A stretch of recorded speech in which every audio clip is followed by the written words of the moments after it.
Imaginez un instant, croyez-vous vraiment que vous êtes heureux? Pas ce bonheur de façade, les photos parfaites sur les réseaux sociaux, la nouvelle voiture ou le voyage de rêve. Je parle de cette paix qui persiste lorsque la nuit tombe, lorsque le silence prend le dessus et que seuls subsistent tes pensées. La vérité, c'est qu'au fond, tu sais. Les statistiques ne mentent pas, la consommation d'antidépresseurs n'a jamais été aussi élevée, les taux de suicide explosent et la solitude n'a jamais été aussi dévastatrice. Vous avez tout en un clic, de la nourriture en quelques minutes, des rendez-vous en quelques secondes, des divertissements sans fin et pourtant vous vous sentez vide. Comment est-ce possible? En attendant, surveillez les musulmans. Les personnes qui vivent souvent avec moins de ressources sont confrontées aux guerres, aux sanctions et à la pauvreté. Ils n'ont pas accès au luxe, aux fêtes ou aux applications de rencontres, et pourtant ils débordent de sérénité, de force et de joie authentique. Pourquoi? Parce que le bonheur ne réside pas dans ce que l'on a, mais dans ce en quoi on croit. Cela ne vient pas d'un plaisir passager, mais de la discipline, de la foi et de la vérité. L'islam offre exactement cela, un système qui comble le vide existentiel que l'Occident s'obstine à ignorer. L'Occident a promis le bonheur grâce à la consommation, une liberté illimitée, faites ce qui vous rend heureux. Mais le résultat? Une société accro aux plaisirs immédiats, alcool, drogue, pornographie, réseaux sociaux, asservie par des habitudes qu'elle ne peut contrôler. Chaque dose, chaque like, chaque achat est une tentative désespérée de combler un trou qui ne fait que croître. Et pire encore, ce système est conçu pour vous maintenir dépendant, faible et malheureux. La solitude est une autre épidémie silencieuse. Des familles brisées, des mariages qui s'effondrent, des voisins qui ne se connaissent pas. Nous vivons dans des appartements isolés, reliés uniquement par des écrans, prétendant que les likes remplacent les vraies amitiés. Les êtres humains n'ont pas été faits pour vivre ainsi. Nous avons besoin de communauté, d'appartenance, de but. Sans cela, la vie devient un désert émotionnel, et aucune somme d'argent ni la célébrité ne peuvent combler ce vide. Regardez les milliardaires d'Hollywood, divorcés, dépendants, déprimés. La richesse n'achète pas le bonheur car le bonheur n'est pas un produit. La plus grande erreur de l'Occident a été d'éliminer le sens de la vie. Demandez à n'importe qui quel est le but de son existence et la plupart n'auront aucune réponse. Ils se réveillent, occupent des emplois qu'ils détestent, consomment, dorment et répètent le cycle. Ils appellent cela la liberté, mais ce n'est qu'une prison déguisée. La vraie liberté vient du fait d'avoir une direction, une mission, quelque chose de plus grand que soi. L'Occident a remplacé Dieu par le consumérisme, affirmant que le bonheur réside dans le fait d'acheter plus, d'avoir plus, de vivre plus. Mais l'iPhone ne guérit pas la dépression, la nouvelle voiture n'élimine pas la solitude et les vacances ne résolvent pas l'angoisse.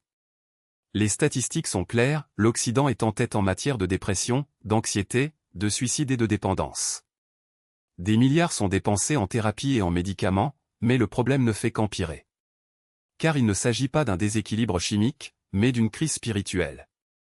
Vous pouvez reporter la douleur avec des distractions, mais le vide revient toujours. Pendant ce temps, les musulmans, grâce à leurs prières, leur jeûne et leur discipline, sont plus heureux et plus épanouis que la plupart des Occidentaux, même avec moins de ressources. Le grand mensonge de l'Occident est l'individualisme radical, vivez pour vous-même, faites ce que vous voulez, personne ne peut vous dire quoi faire. Cela semble libérateur, mais c'est un piège. Sans famille, sans communauté, sans foi, la vie perd son sens. Et c'est précisément ce qu'offre l'islam, un chemin clair, une connexion avec quelque chose de plus grand, un bonheur qui ne dépend pas de circonstances extérieures. Si vous voulez comprendre ce qu'est la vraie paix, si vous voulez arrêter de vous tromper et enfin ressentir la plénitude, il est temps de regarder au-delà des illusions du monde moderne. La réponse est dans la foi éternelle. Il n'est pas étonnant que l'Occident envie silencieusement la sérénité du musulman qui prie sous le soleil du désert alors que lui-même se noie sous les antidépresseurs dans un appartement climatisé.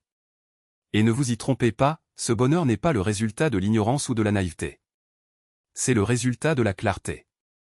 Les musulmans n'ont pas besoin de théories compliquées pour expliquer leur existence.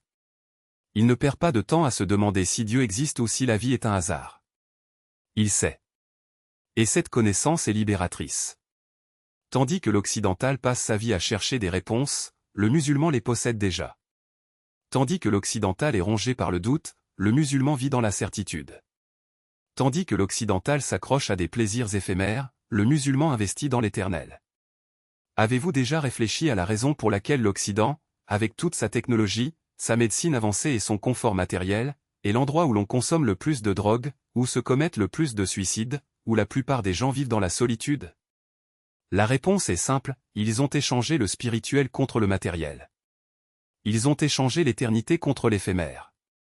Ils ont échangé la paix contre des troubles. Et maintenant, après des siècles d'illusions, ils se rendent compte que rien de tout cela ne comble le vide. Mais c'est trop tard.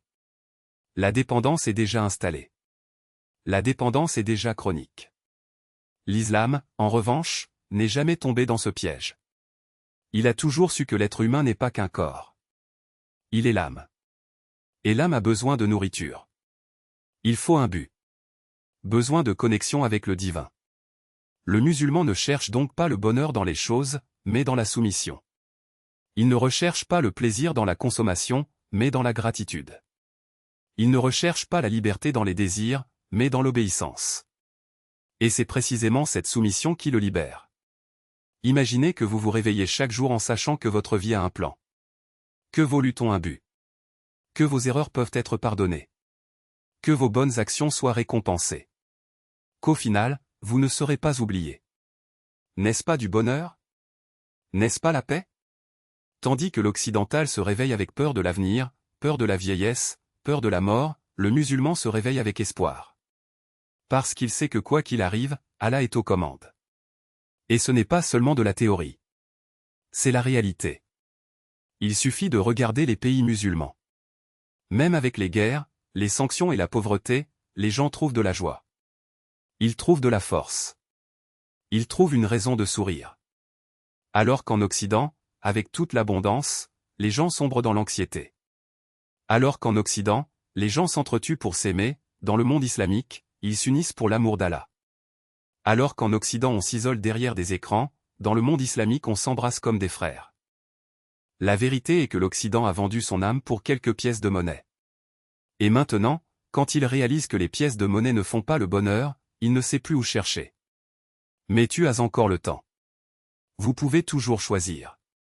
Vous pouvez continuer à suivre le troupeau, à rechercher des plaisirs qui ne satisfont jamais. Ou tu peux te réveiller. Vous pouvez ouvrir les yeux. Vous pouvez chercher quelque chose de réel.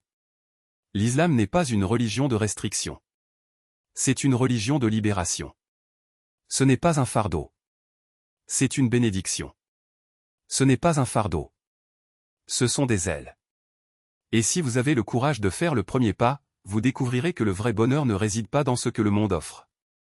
Il s'agit de ce que le monde ne peut pas vous enlever, votre foi. Votre connexion avec Allah. Votre objectif. Alors qu'est-ce que tu attends? Le vide ne se comblera pas. La paix ne frappera pas à votre porte. Le bonheur ne tombera pas du ciel.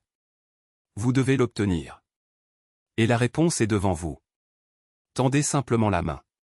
Et ce n'est pas un bonheur passager, du genre qui disparaît au premier vent contraire.